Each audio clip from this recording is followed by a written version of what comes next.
Hello friends, बरायबाय चेनेलाव फिन खनसेबाव दायो नोंथांमोना नायगासिनो दङ बड'ज अफ इनफो अफिसियेल इउटुब चेनेलाव दा नोंथांमोननि थाखाय लेटेस्ट आपडेट लाबोदों बेनो जाबाय आसामनि टेटनि लास्ट चान्स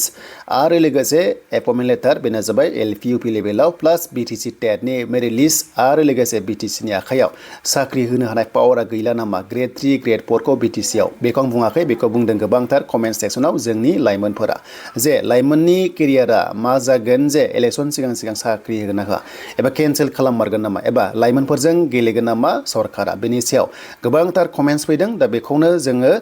डिसकास खालामगोन बे भिडिअनि गेजेरजों बेखायनो भिडिअखौ नोंथांमोना जोबजासिम नायबानो जाबाय हानायसेबां लाइक कमेन्ट शेयार आरो जाय नोंथांमोना बड'ज अफ इनफो अफिसियेल इउटुब चेनेलाव गोदान साबस्क्राइब खालामना ला जाहाथे लेटेस्ट आपडेट मोननो हायो दा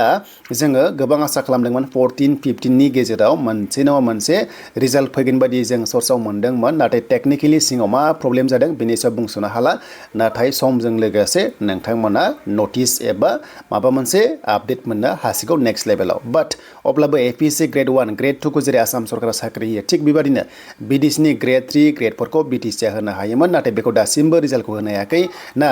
आसाम सरकारा लांबाय नामा गोहोखौ साख्रि होनायखौ बिनिसो गोबां लाइमोनफोरा कनफिउज जागासिनो दङ दा गोबाव खालामा जों थांनि अफिसियेल वेबसाइट फार्स्टआवनो आसामनि टेटनि सायाव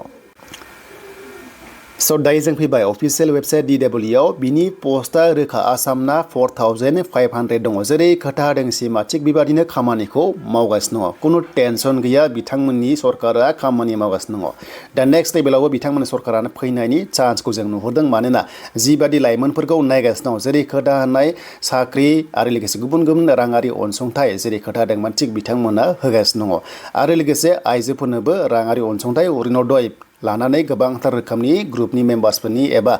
गोबां रोखोमनि राङारि अनसुंथाइ होदों जेराव बिथांमोना इलेक्सन खाथियाव बुंबावदों जे गोबांथार साख्रि पेन्डिं थानायखौ बिथांमोना 28 एबा 27 फेब्रुवारि सिगां बिथांमोना मा साख्रि होबावगोन जेराव एडिशनेल लिस्टआ फैगोन दा बावैनो हेल्थआव फैगोन एडिआर फैगोन आसाम पुलिस फैगोन आरो गोबां रोखोमनि पस्टनि सायाव बिथांमोना बाथ्रा होनबावदों नेक्स्ट लेभेलाव साख्रिखौ होनो जुदि गोदान सरकार फैयोबा नेक्स्ट लेभेलाव 2 लाखनि खाथियाव साख्रिनि बेबादि थांखि लाबावगोन बेखौ बुंदों आरो दा बे जियानो जा बे थांबाय नेक्स्ट लेभेलाव नाथाय बिथांमोननिया मोनसे चान्स होबावदों जे जायफ्रा दाखालि एबसेन्ट जादोंमोन DEE आव थ' नोंथांमोना खनसे चान्स मोनबावसिगोन थ' आसाम सरकार गोबां इयुथ्सफोरखौ नायगासिनो दङ दा नायदो नै स' नोंथांमोना जायफ्रा एबसेन्ट जादोंमोन थ' बेनो जाबाय लास्ट चान्स बे जाबाय 16 अके गाबोन लास्ट डकुमेन्टस भेरिफिकेसन बेनि उनाव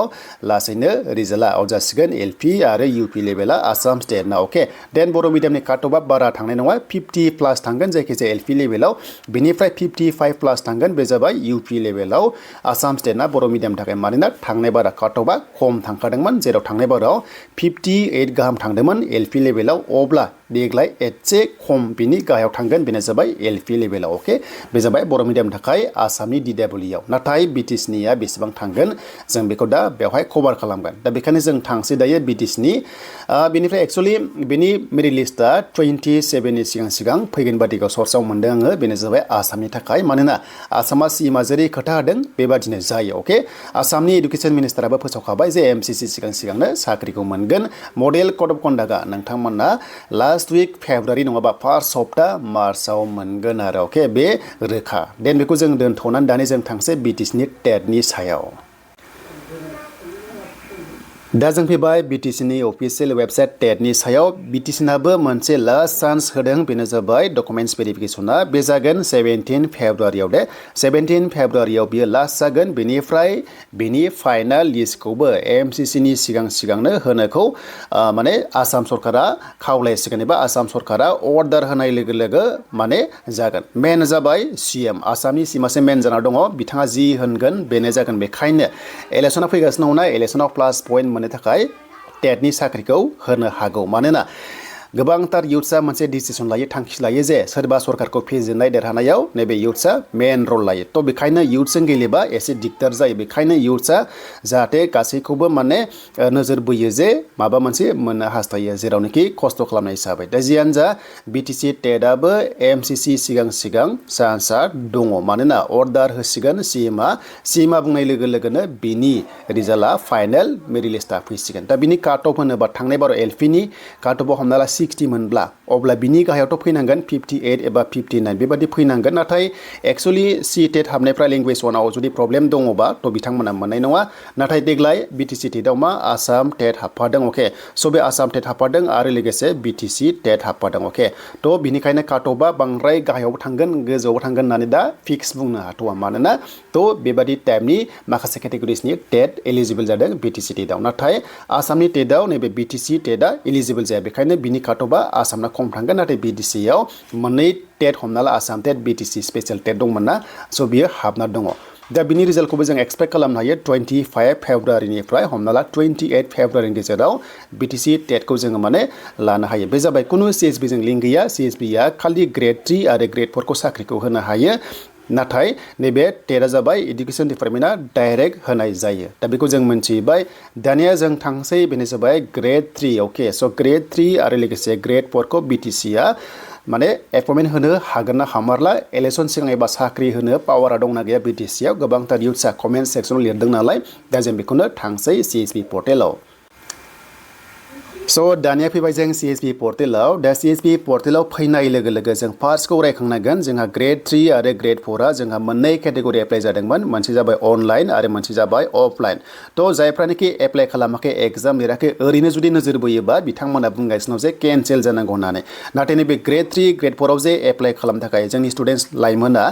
बेसेबां खस्थ' खालामदों बेखौ रावबो नुहुरा मानोना ओरैबादि IPO मोनाखैमोन एग्जाम फिस दानो हायाखैमोन एग्जाम हैनो हायाखैमोन गोबांथार माने बेले बेजेजों एग्जामखौ क्लियार खालामबोदोंमोन एबा एग्जामाव जिरायबोनो हादोंमोन गोबां खस्थ'नि गेजेरजों नाथाय बे ग्रेड 3 आरो ग्रेड 4 खौ केन्सेल खालामबा थ' जोंनि लाइमोनफोरनि थाखाय माबादि खहा बेखौ जों बयबो जायनोखि एग्जामाव जिरायदों जायनि न'खरा एग्जाम होग्रा उन्दैफोर बा पेरेन्टसफ्रा जिनोखि दङ स' बिथांमोना बुजियो दा बेखायनो बयबो बुंदों जे रिजाल्टखौ जोंनि इयुथ्सआ मोननो लुबैदों नाथाय दासिमबो ग्रेड 3 आरो ग्रेड 4 नि सायाव सरकारा बाथ्राखौ बुङाखै आरो स्पेसियेलि जिनोखि मिडिया पार्सन दङ थ' दासिमबो ग्रेड 3 आरो ग्रेड 4 खौ डाइरेक्ट कुइसन खालामाखै जे बिनि रिजाल्टखौ होगोन ना एबा केन्सेल खालामना खालामा बे टाइपनि कुइसनखौ सोङाखै नाथाय जोङो CMखौ नायोबा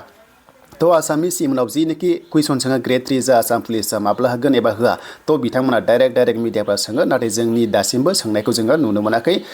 जुदि सोंनायमोनब्ला दाहालागै बिथांमोना किजानि एन्सारखौ होनो हासिगौमोन नाथाय मोनसे रोखा जे दासिमबो बियो केन्सेल थाङाखै केन्सेलनि नटिफिकेसन होआखै थ' बियो केन्सेल जानाया इजि नङा मानोना केन्सेल खालामबा जोंनि इयुथ्सनि थाखाय गोबां खहा जायो जोंनि नाजानाय जोंनि थांखि जोंनि टाइम गासैबो माने खहा जायो थ' बेखायनो आं रिकुवेस्ट खालामदों बे भिडिअनि गेजेरजों जाहाथे BtC सरकारा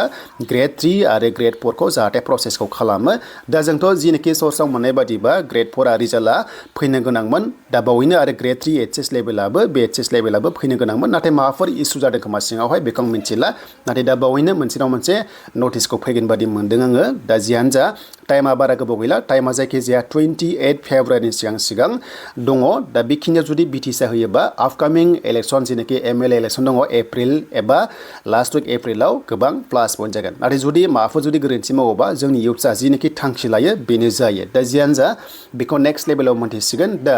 मोनसेल' रिकुवेस्ट खालामगोन आं जिनोखि जोंनि इयुथ्स दङ नोंथांमोना बारा नार्भास जाथ'नाङा समजों लोगोसे गासैबो थिग जागोन एसे टाइम लाबावदोंगोन माखासे प्रसेस खालामनायाव दा जियानो जा नेक्स्ट लेभेलाव गोदान आपडेट फैयोबा नोंथांमोना चेनेलावहाय मोननो हागोन आरो दा लास्टलि आं BtC गभर्नमेन्टखौ रिकुवेस्ट खालामो बे भिडिअनि गेजेरजों जाहाथे नोंथांमोना बा सरकारा जाहाथे इयुथ्सखौ एसे नोजोर बोयो मानोना इयुथ्सआ गोबां दायो प्रब्लेमाव दङ जेराव जों एपइन्टमेन्टखौनो मोनखायाखै बांद्राय BtCआव जेसेबांनो साख्रि होयो जोंनि थाखाय मोजां दा जि जायो उननि बाथ्रासै